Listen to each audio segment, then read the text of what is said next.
Windows of self-awareness. This is another thing. Now, I stole this from somebody else, but I really like this. These are the windows of who we are. And we're going to start down here at A. If I was really sophisticated, and I'm not, Glory knows that I know hardly nothing about technology, I would have just put up A and left B, C, and D out until it's time for B. But unfortunately, you've all read the whole slide already, but it doesn't mean you understand. Okay, A. A is the common stuff. A is what I know about myself and what you know about me. Now, that's different with different people. Rena knows a lot more about me than some of you, and Matt does. But I mean, you know, you all look at me and you go, yeah, that looks like belly that goes out past his chest. Yep, sure does. That looks like gray hair. It's all these things that everybody knows about us. You know that I went to school, because I told you, you know. These things. A is a nothing window. Who cares? It's just there. But it is what we are. Now, some people get too worried about A. Oh, I got to lose 10 pounds, so I look really, really good. Well, then we'll all know you lost 10 pounds, and you'll know it, and I know it, and it won't make a rip short of difference. Let's go to B. B is an interesting one. B is what I know about myself, but it's what you don't know. And I say that usually, you see, now you all know me enough now that if there was going to be something good about me, I'd probably tell you, right? Okay, that's the way I am. I'd let you know. Oh, Bill is so smart. You don't even want to see what my, what do they call that test? Anyway, how smart I am. It's good. You know. Those are things that, you know, mostly, they're all positive, but what I know about myself and you don't know are generally either negative things about me, things in my past that I don't want anybody to know, fears that I have that I'm not willing to share with anybody, embarrassments from the past, you know, those types of things. Now here's let me explain the interesting part of this, because it's pretty important. When you get in a relationship, when Rena and I were first married, B was a pretty good sized window. Okay? Why? Ladies, here's the truth. I hate this. Matt's going to get mad at me. But Victoria, are you guys married? That's why I come in together. That's why I guess maybe you would. How long have you been married? 3.5 years. 3.5 years. Cool. You're about ready to have it start getting really good. No. Here's the thing, whether you know it or not. All. And all, y'all know what all means. All is everybody. All guys lie. If you think that somehow you found the guy that ain't lying to you, you are out of your mind. When I went with Rena, I was willing, let me give you an example. Some of this sometimes comes back to bite you though. I was Catholic, wasn't saved. Rena and we got talking, and so I'm having to figure out how I can spin these religion stories to make her happy, because I know she's way more serious about it than I am. And I'm going, whoa, I don't want that to be a deal breaker. So I'm just, you bet, babe, and I'm going along. She said she wanted to go to the mission field. You know what I said? That sounds really neat. You know, maybe someday we'll have to do that. And in my brain I'm going, that someday's going to be so far down the road, one of us is going to be dead. But I didn't say that out loud. I thought it, but I sure didn't say it. Holy cow, that'd have been a deal breaker. She'd have woke up out of her trance. See, I had her in this trance. She woke up out of that trance and says, wait a minute, he's a heathen. What am I doing here? Goodbye, Bill. And I wasn't wanting none of that. Why? You remember why, right? Martha, you remember why? She was hotter than a pistol at 20 years old. That's why I didn't want to mess out on this. So I was willing to tell her whatever. And did you think I was going to tell her these things about me? Huh? Babe didn't drink. That's not bad. But understand, in my past, I got kicked out of high school for getting drunk in all state chorus. Yes, I can sing a little bit, but I could party better, and I got into all kinds of trouble for that. You think I was going to tell Babe when we were first dating? Oh yeah, babe. Most people would say I'm just a flat-out drunk. No, I don't think so. I don't think I'm going that way. So that's what happens in B. Now you get married, and somehow you think, oh yeah, we'll just share everything. Don't you two even try it. I'm telling you, don't do it yet. Not to be honest, son, but here's why. This window for Rena and I has shrunk down and shrunk down and shrunk down. It started shrinking down. How long were we married when it started to shrink down? Come on, you guys remember from what I told you early on, if you were listening. About 3.5 years when we went to that conference and I finally told her the truth about some things. I was having fun. Anyway, it took that long before I started to, and even then I went, if it blows up in my face, then I guess it's over. You see, in order to start to share that, you've got to start to develop that trust. Because, let me give you another example. When we were in St. Joseph, Missouri, where Matthew grew up before we moved to Tennessee, where we live now, we went to a church of about 700 people. And I used to give the example, out of that church of 700 people, 698 could get up front of the church and say whatever they wanted about me. And I'd just sit there and it wouldn't bother me. Might get a little mad, but it wouldn't be a big deal. But if Babe got up in front of the church and said everything that she knew about me, I would get up, walk out of the church, and never see any of those people again in my life. You see, we've been married so long that this little cute thing here knows so much about me that she could cut me through in an instant and I would be crushed. That's what love is. And that's what trust is. And I could do the same back. And we choose not to. And we won't. Why? Because we're always thinking 15 years from now, what does God want us to do? And He wants us to do it together, so we can't go there. And we think back to this and we go, wait. If you think back to that ego and security, you see it took a long time to build up that security that she knows I won't rip her security out from her. And I know she won't rip my ego out from me. It's all I really have in this life. See, there's no material thing that you can hang on to that's of any value at any time. I may have more material things than most of you do, just because I live in America and that's the way it is. And there's nothing there that has any value that would make it worthwhile for me to get up a week from now out of bed. But she is.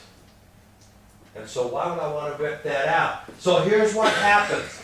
As you get to know each other and as you build up that trust, and it can't happen in a day. That's why I told that guy that in 6 months she might talk to him, but if he thought he was just going to get to go like nothing happened, after beating her 2 different times, in 6 months, a woman that agrees to that, she doesn't deserve what she gets, but that's a stupid thing. Because it takes longer than that to prove that you're a changed person. Jesus changes us instantly, but some of our habits die very hard. And that's a habit that dies very hard. So, that takes time. Now, some people say, well, should I tell them everything? I would offer, the answer is no. When I die, I will have a little box there, a little box B about Bill, that no one in this world knows. Those are things about my past that I don't want her to know. I don't want my kids to know. I don't want anyone to know. Why? That's important. Because it will make no difference in the future. Okay. If it was something that would be important, that could impact Zach's future, even if it's embarrassing to me, then it would be important that it come out. But if it's something that will not change a relationship for the better, okay? The kids knew that when they were little, I used to tell them about my past some, not because it was a funny story, even though I tried to make it funny, but because it was going, kids, don't do what I've done. And there's a lot of things that I did when I was in high school that I know they didn't do, and that's a good thing, okay? Not nobody's perfect, and I'm not saying that my kids are perfect, but I used examples from my past to say, this is what happened to me, learn from my experience, don't learn it the hard way. So, but there will always be something. So if it doesn't change your relationship in the future, there's no reason to bring it out. if you and God have dealt with it individually, then suck it up, be a man or a woman, and take it to your grave. There's things I'll take to my grave. There's things that babe will have that'll take to her grave. And guess what? I don't sit there and go, oh babe, what is it that you've been waiting 35 years to tell me? It's not my business. It's not important to how we're going to live the rest of our life and how we're going to serve people. Okay? Does that make sense? So that's B. C. This one's a fascinating one. Sounds almost the same, but it's not. It's what I don't know about me, but you all do, or at least some of you do. And that's usually a negative character trait or habit. Give you an example. About 2 years ago, I didn't realize this. Rena, after about 33 years, shared this with me. We were having a discussion when we didn't completely agree, wasn't 100% agreement on it. And I came over to kind of explain my side, and I went, oh babe, just, you know. And she goes, don't touch me. And I'm going, what? She goes, don't touch me. I'm going, why not? And I think she let it slip out. Maybe she deserved it. I'm not going to ask her, but I think she let it slip out because she says, whenever you come and touch me like that, I know you're lying. And I went, really? It's happened for 33 years. Yes, I know that. I'm going, you never told me? I mean, that's pretty manipulative, I thought. But she goes, yeah, the kids know it too. Really? She goes, yeah, that's just the way you are. When you come like that, we all know you're lying. I'm like, well, I'll be. We have some of those things that we don't know about ourselves. Now, generally, that's not very good either. And now you got a challenge. Do you want to tell the person? For a long time, her answer was, I ain't telling them that. Might have been early on telling them that because you'll kill me. Lately, it might have been because I got them big time. I don't know. It doesn't matter. But there are things about our partner that will be negative that we'll know, and we have to decide when that trust level is that we can even share it. I'm sorry. On your honeymoon is not the time to go, geez, would you brush your teeth? That is disgusting.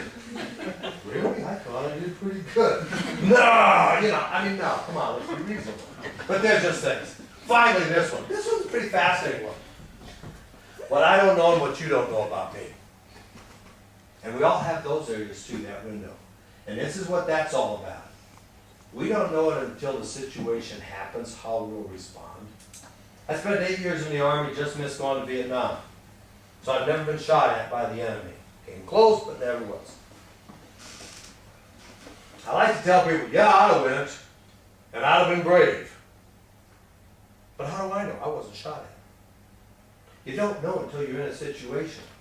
My younger brother, who's a year younger than I am, their third daughter was killed in a tragic farm accident with Rich. Rich is my brother. And there was just Rich and April, and they were working out in the field, and she got crushed under the three-point hitch of a tractor. And you go, well, yeah, I think I know how to deal with that situation.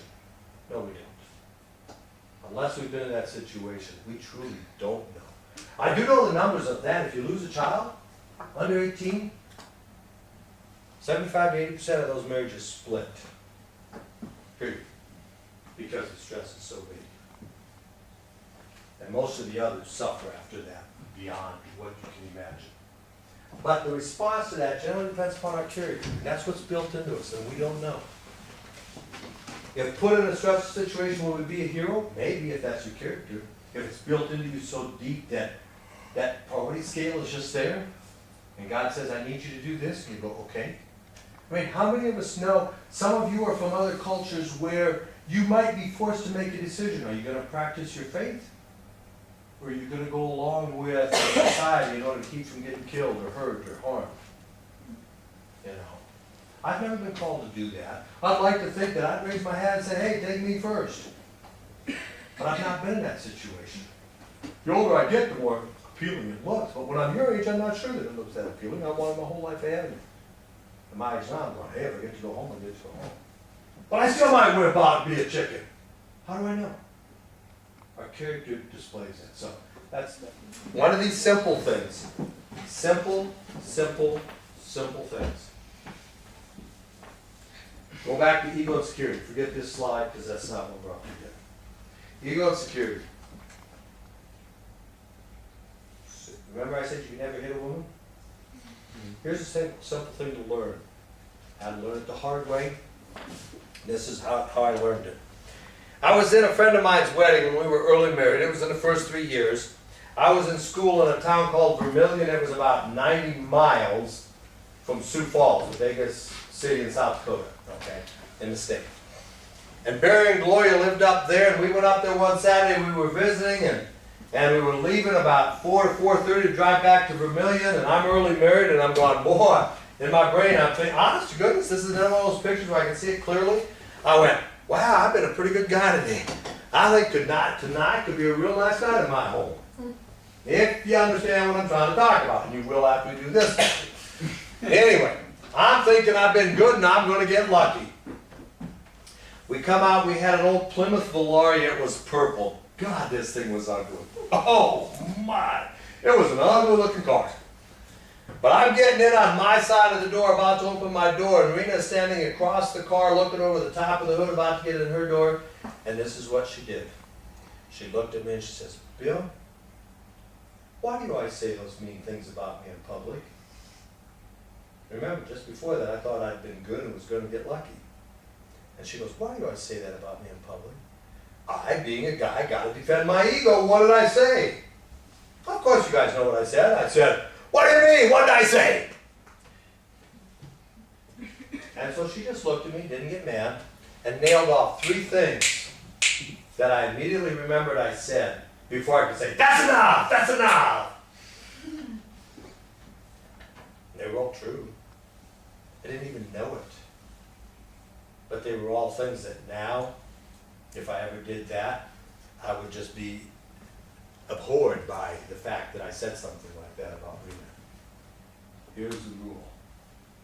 Never, ever, ever, ever say anything negative about your spouse in public. Anything. Period. Nothing. You say, well, what's negative? If she thinks it's negative, it's negative. Apologize right away and learn from it. If he thinks it's negative, it's negative. Learn from it. We've been in St. Joseph about 10 years. Somewhere around there, I guess. And we've started to build this into our life. And I went to Belize. And I said to the assistant pastor that took me down there, and we got talking, I says, I'll guarantee you've never heard me say a single thing bad about Rena ever. He stopped and he thought and he went, you know, that's true. Never ever. And I says, and you've never, even if I'm not around, you've never heard Rena say anything. No, that's true. That has become such a habit in our life that we can't remember how long it's been since either one of us said something in public that would have embarrassed the other person. You know. I can call myself fat. That's my own thing. Will she call me fat in public? Just because it's true? Not a chance. Will she say, you're an old gray-haired coot? No. Nothing. She will say nothing to embarrass me in public. And vice versa. When I say that Babe is Saint Rena, I'm not kidding. To me, she's Saint Rena. If you want to threaten ego and security, the fastest way is with the tongue. That's why God says it's such an unbridled instrument. You got to get it under control. More marriages go down because of what you say like that than anything else. It builds up over time. You just can't say anything negative at all. If there were anything that I would hope this church would do, would be that they would start to practice that. And so about other people as well. Just practice and start thinking about it. And, you know, early on, we had to call each other. It's not something that you just say, okay, I'm not going to say anything negative again, and I'm never going to do that. We build up habits that are very difficult to break. And so we'd have to go, babe, I really didn't like that. Or she'd say, Bill, that don't make me feel good. Most of you will hear somebody say something negative about their spouse in public. Or their loved one or whatever. I guarantee it. Whether that person is there or not. Because they'll get together and they'll be visiting over coffee and they'll go, oh yeah, He went out again, and I don't know what he was doing last night, just wasting time. That's negative. That counts. That's bad. Can't go there.